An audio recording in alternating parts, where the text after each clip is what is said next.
नमस्कार, देख रहे हैं ज्योतिष जराहट के का स्पेशल सेगमेंट में हूं आपके साथ आपका एस्ट्रो फ्रेंड संतोषी। चंद्रमा की अनिवार्यता और चंद्रमा की विशेषता के विषय में आज का यह अंक उन सभी लोगों के लिए नितांत अनिवार्य है जो ज्योतिष विज्ञान और ज्योतिष विधा में कहीं से भी रुचि रखते हैं। अब यहाँ देखिए, खेल देखिए हमारे शब्दों का।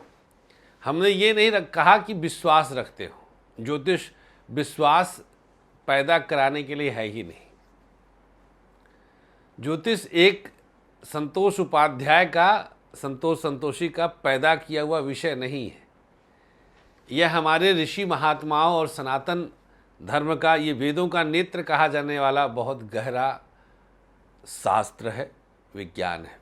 तो आज उनके लिए बहुत सकारात्मक विषय हम लेकर आए हैं जो कहीं से भी ज्योतिष में रुचि रखते हैं। विचार करिए कि आखिर चंद्रमा को इतना तरजीह क्यों दिया गया, चंद्रमा इतना प्रभावी कैसे हुआ। अब क्या पता कहीं कुछ लिखा उखा हो, हम तो खैर किताबों का अध्ययन, हम किताब नहीं देखते।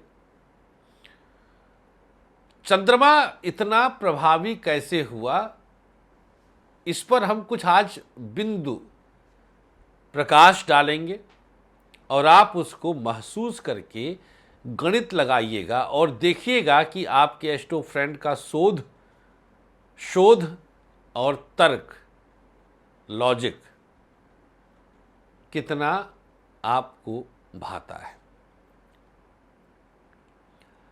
चंद्रमा का किसी राशि में बैठना और जिस राशि में बैठा है उसकी डिग्री और चंद्रमा की डिग्री अर्थात अंश के अनुसार नक्षत्र के भभोग के आधार पर विंशोत्तरी दशा अर्थात आप क्या भोग रहे हैं और आगे उसी आधार पर क्या क्या भोगते चले जाएंगे निर्धारित हो गया। कितनी बड़ी बात है। आखिर हम ज्योतिषी लोगों को ये सोचना चाहिए कि सूर्य तो उससे भी कहीं ज़्यादा आत्मा है भाई सूर्य, तो चंद्रमा क्यों, आखिर मन को इतना तरजीह क्यों दिया गया। चंद्रमा को तो केवल मन और माता का कारक माना गया, कुंडली का चतुर्थ भाव केवल है, जबकि केंद्रों से कहीं ज़्यादा त्रिकोण का महत्व माना जाता है। लक्ष्मी त्रिकोण को माना जाता है, विष्णु केंद्र को माना जाता है। लग्न को क्यों नहीं माना गया, लग्न के स्वामी की स्थिति पर महादशा का निर्धारण क्यों नहीं हुआ, यह एक बड़ा प्रश्न है। यह एक बहुत बड़ा और बहुत गहन शोध का विषय है। जो चंद्रमा के विषय में मेरे विचार और शोध और पूर्णता जहां तक पहुंच रहा है, सबसे पहली चीज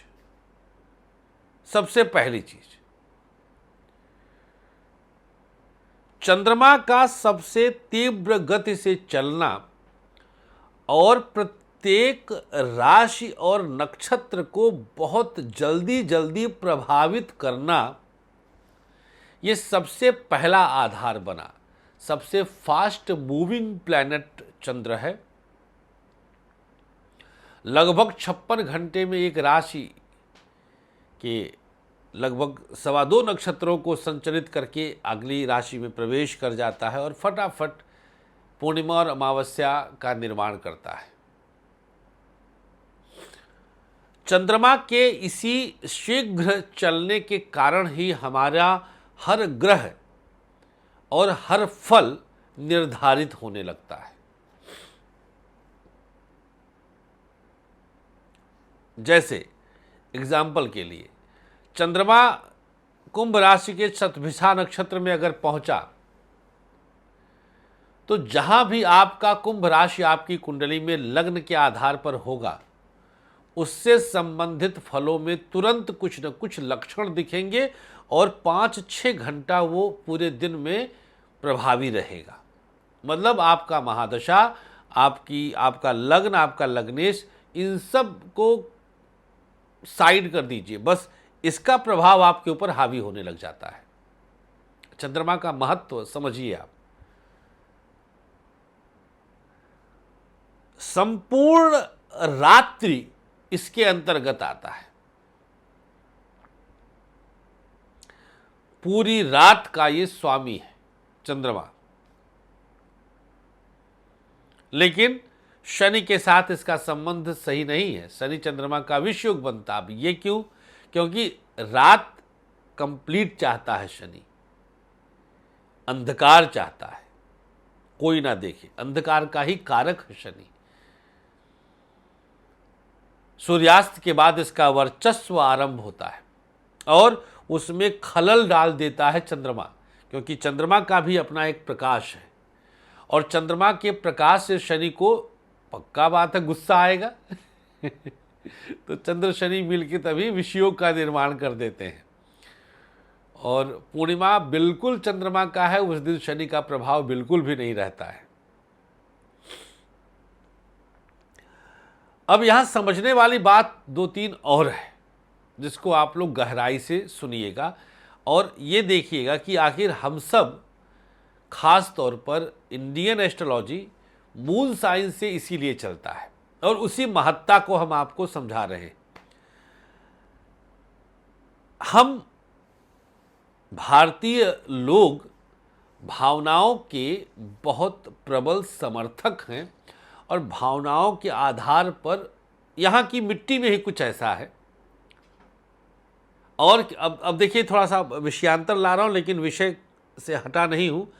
भारत माँ के नाम से जाना गया, ध्यान दीजिएगा, और चंद्रमा माँ का ही कारक है। ये इंडियन एस्ट्रोलॉजी में ही होता है कि चंद्रमा की दशा पर ही विंशोत्तरी दशा बनती है।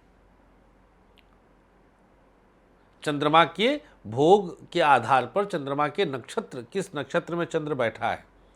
जैसे हम विशाखा नक्षत्र चतुर्थ चरण में हमारा जन्म हुआ तो लगभग बृहस्पति की दशा खत्म होते होते हमारा जन्म हुआ और उसके ठीक बाद हम जन्म के बाद 2-3 वर्ष में ही शनि के 19 वर्ष के भोग तक पहुंचे।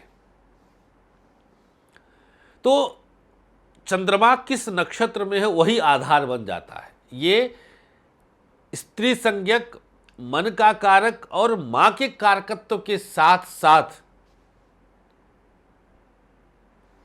संपूर्ण सुख जीवन का आधार इसी के कंधों पर है। तो यहां से भी इसकी अनिवार्यता सिद्ध होती है। हमारी भारतीय ज्योतिष की जो परंपरा है और ज्योतिष का जन्म ही यहीं से है, तो चंद्रमा इसीलिए प्रभावी कहा गया। अच्छा, सूर्य राशि जिसको हम सन साइन कहते हैं, ये अलल टप्पू है। अलल टप्पू कैसे? मतलब जैसे कि बस अब चंद्रमा के नक्षत्र और राशि को याद करना, हर 56 घंटे में जो बदल रहा और 56 घंटे में भी 2.5 राशि करीब 9 चरण जो टहलता हो, उसको याद करना ये आसान थोड़ी ना है।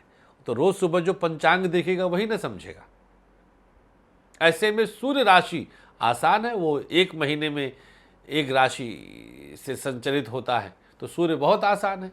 तो भैया लो 14 जनवरी से 14 फरवरी मकर राशि, मकर संक्रांति से, तो वो सहज था, आसान था। हमारी भारतीय ज्योतिष क्लिष्ट है, कठिन है, इसीलिए सटीक है। तो चंद्रमा की अनिवार्यता और आवश्यकता की गहराई को समझिए आप और मून साइन को ही कंसीडर किया करिए। सन साइन रेयर है।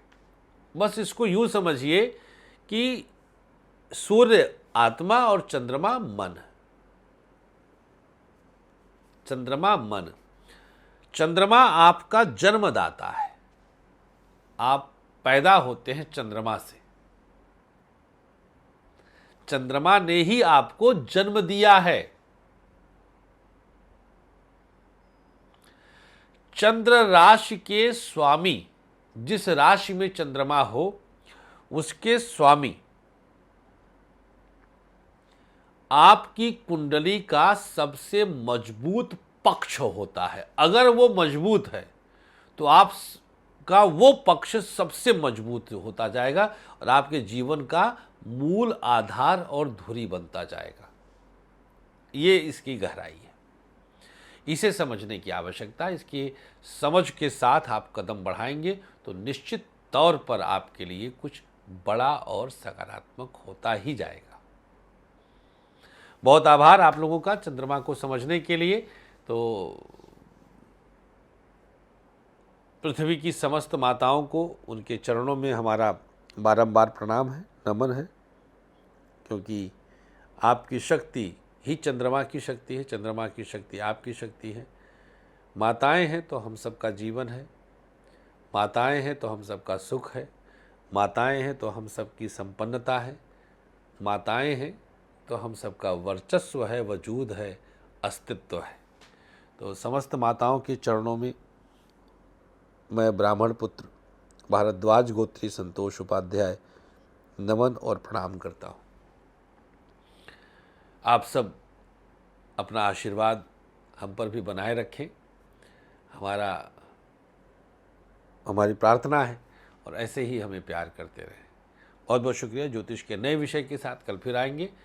अपॉइंटमेंट फटाफट फाइनल कर लीजिएगा, जहाँ जहाँ जब जब मिलना होगा। नमस्कार, श्री राधे।